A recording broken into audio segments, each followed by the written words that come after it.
Ahora le vamos a dar la palabra a la querida Delia Ferreira. Gracias, Delia. Ella es miembro del Consejo Consultivo de Safe Democracy. De 2017 a 2023 fue presidente de Transparency International y actualmente pertenece a variadas organizaciones y fundaciones como el Foro Económico Mundial y el Pacto Global de la ONU. Gracias, Delia. Adelante. Gracias, Marcela. Un placer estar con todos los colegas y todos los que se están reuniendo con nosotros a través del mundo. Hemos escuchado exposiciones muy interesantes de Nora, Maribel, Alberto y Luis, así que no voy a repetir muchas de las cosas que han dicho, las comparto. Me voy a focalizar en dos puntos que creo que son los que nos tienen que orientar cuando analizamos la democracia. Me parece que la responsabilidad de los intelectuales y de los prácticos de la democracia consiste en actualizar las categorías que usamos para mirar fenómenos nuevos. En muchos casos estamos tratando de mirar un fenómeno como la democracia con categorías que ya no son las que operan para entender la realidad. Me gustó muchísimo lo que dijo Alberto sobre los problemas de fondo, que me parece que la visión de, sobre todo Latinoamérica en la vuelta a la democracia, dejó de lado para centrarse en lo institucional, y lo institucional es importante, pero si no tenemos los fundamentos, tenemos un problema y empezamos a hablar de instituciones que quedan vacías de contenido. Alberto hablaba de el agrietamiento o el debilitamiento de un consenso democrático a favor del surgimiento de un consenso autocrático.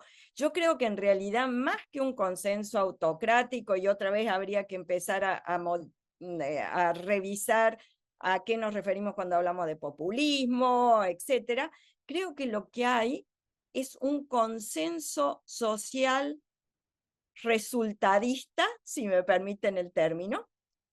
Lo que importa son los resultados, y lo vemos no solo en el Latino Barómetro, que habitualmente estamos mirando sobre apoyo a la democracia, etcétera. Yo creo que hay que empezar a poner el acento en la satisfacción o insatisfacción con la democracia.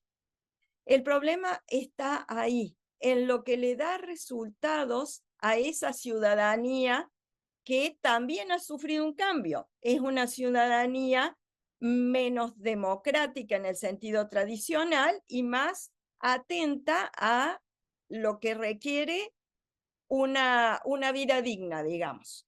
En términos de derechos humanos, una categoría tampoco muy clara en la actualidad y muy mal utilizada en muchos casos, en lo que refiere, para ponerlo en simple, a los problemas del día a día de la gente. La ciudadanía está mirando eso más allá de los perfiles institucionales que muchas veces ya ni entiende porque los hemos sofisticado a tal nivel que hay que ser un especialista para entender los perfiles institucionales de los países y el movimiento de esos perfiles en la práctica. Entonces, me parece que hay que poner atención en esa visión sobre los resultados de la democracia, lo que Bobbio llamaba hace mucho las promesas incumplidas de la democracia. Y el otro aspecto que tenemos que analizar con mucho más cuidado, porque esto ha venido para quedarse, es cuáles son los mecanismos de información, y no me refiero al acceso a la información pública y todo lo que estamos viendo de debacle en ese sentido, sino a los mecanismos de las redes de información que sostienen modelos políticos. El modelo político que estamos viendo es de una absoluta polarización. La política del anti, del amigo y enemigo. Esto tiene que ver con las formas de circulación de la información, mucho más allá de los medios de comunicación. Y esa forma de circulación de la información ha cambiado notablemente con la irrupción de las plataformas, con la irrupción ahora de las plataformas sintéticas, que van mucho más allá del simple uso de las redes sociales.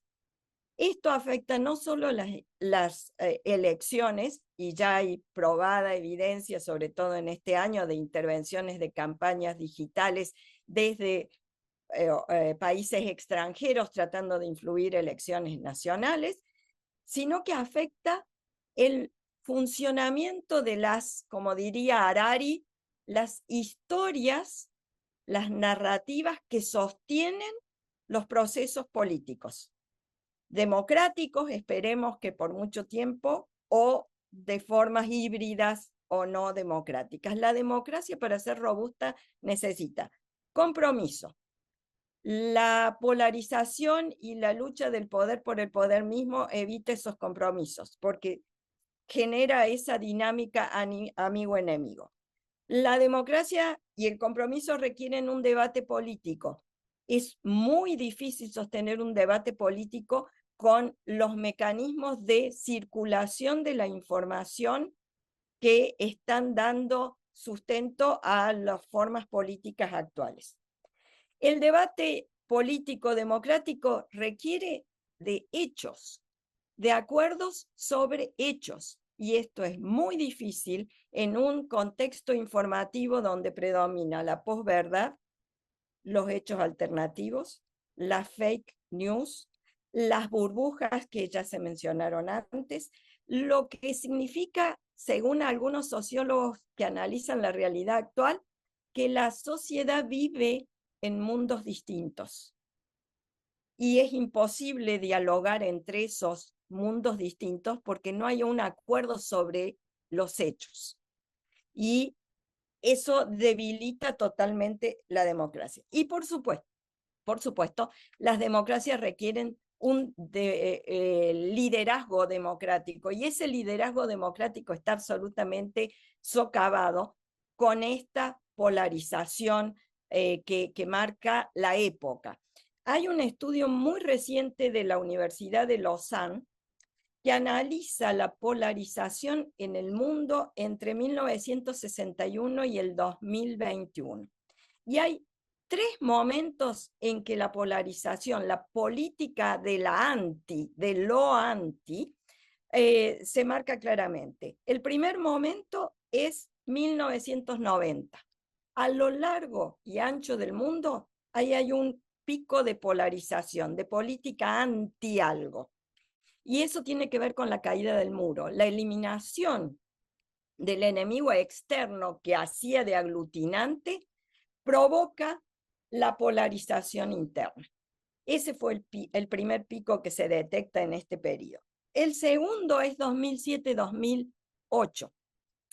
Y ahí los investigadores detectan como fenómeno causal la crisis, ustedes se acuerdan de la crisis económica, el Lehman Brothers y todo lo que siguió, y la claridad sobre que el Estado, como estaba organizado, no satisfacía las necesidades de la gente, no resolvía los problemas reales. La tercera ola de polarización se marca a partir del 2016. Y como el estudio sigue, los investigadores dicen, todavía no hemos detectado qué puede haber pasado en el 2016. Hablando con ellos, yo sugerí una hipótesis. En el 2016 es el primer avance de las redes con los procesos de desinformación. Las redes sociales influyendo en las elecciones, acuérdense, Cambridge Analytics, Brexit, el referéndum de paz en Colombia, y toda esta desinformación, esta manipulación de la información, estos nuevos actores en las redes de información que sostenían los sistemas de gobierno. Yo creo que ahí hay un punto. Y ese punto y esos mundos separados y esa polarización afecta también, retroalimenta la evaluación de la gente sobre las prestaciones de la democracia. Porque esa dinámica amigo y enemigo hace que la misma medida tomada por un gobierno o administración amiga es bien vista y valorada positivamente, la misma medida tomada por un gobierno que no es del color político, que no es del color ideológico del grupo, es tomada negativamente. Entonces, cada vez es más difícil el diálogo, el debate y el acuerdo sobre ciertos hechos centrales para que podamos hablar. Creo que esos son los puntos a los que nos debemos en los que nos debemos concentrar para leer adecuadamente la realidad y dar una respuesta acorde. Y con esto lo dejo. Muchas gracias.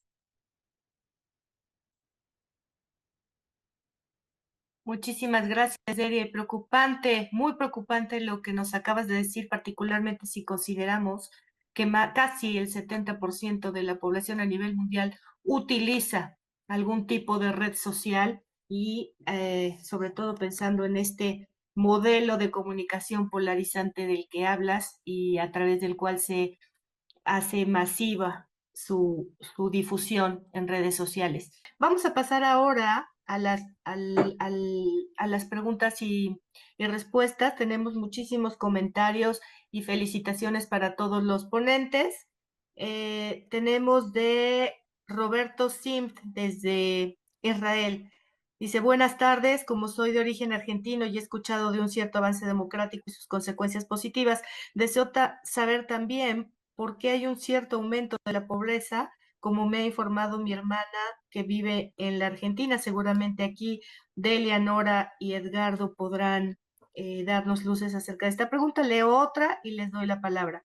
Dice Alejandro Velázquez, hay una degradación del Estado de Derecho en México, la clase política, la delincuencia organizada política se está encargando de reducir el poder adquisitivo de la gente y por ende su expectativa de vida, porque cada día es más difícil acceder a los derechos humanos básicos que se estipulan en la Carta Universal de Derechos Humanos. El hecho que las sociedades mundiales, sobre todo las latinoamericanas, tengan mafiocracias en lugar de democracias afecta directamente a la seguridad de las personas, principalmente de menores de edad y mujeres. En México, el proteccionismo a los grupos del crimen organizado por parte del Estado mexicano impacta directamente los derechos de la ciudadanía, principalmente de mujeres y menores de edad. Y Miriam Handan dice, en México el autoritarismo ya no es velado, cómo involucrar a los jóvenes. ¿Les parece contestar en el mismo orden en el que participaron? Delia, ¿quisieras hacer algún comentario? Con gusto, sobre la pobreza en Argentina, suscribo lo que Nora les ha contado. Obviamente ese es un problema central de hace muchos años en Argentina.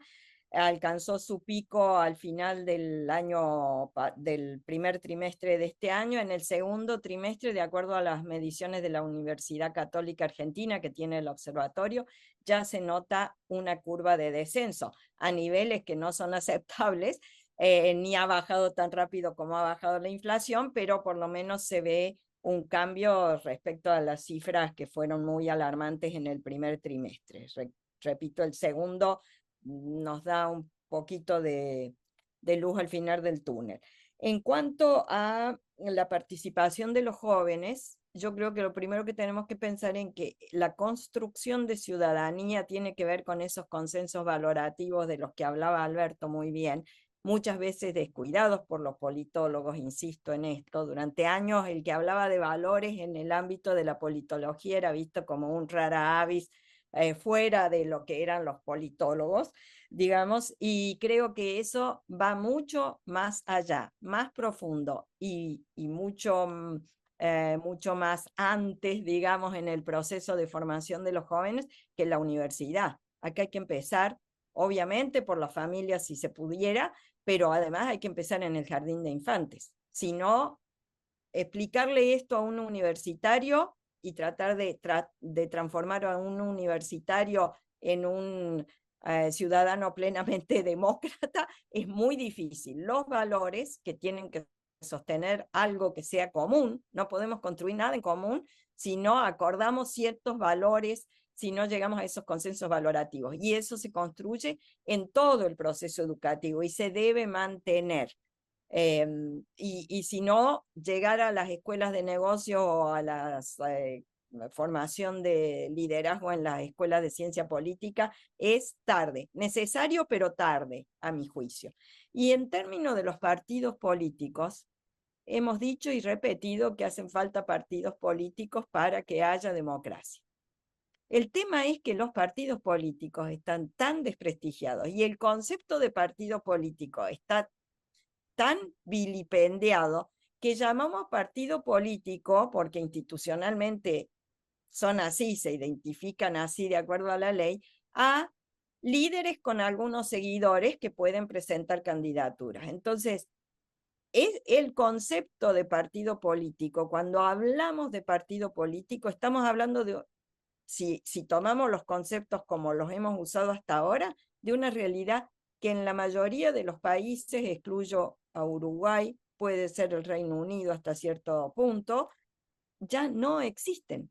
Lo que nosotros llamábamos partido político, la organización, la formación de liderazgo, la construcción de políticas públicas para cuando se llegara, la formación de los criterios para el debate, el balance de los intereses sociales en pro del bien común.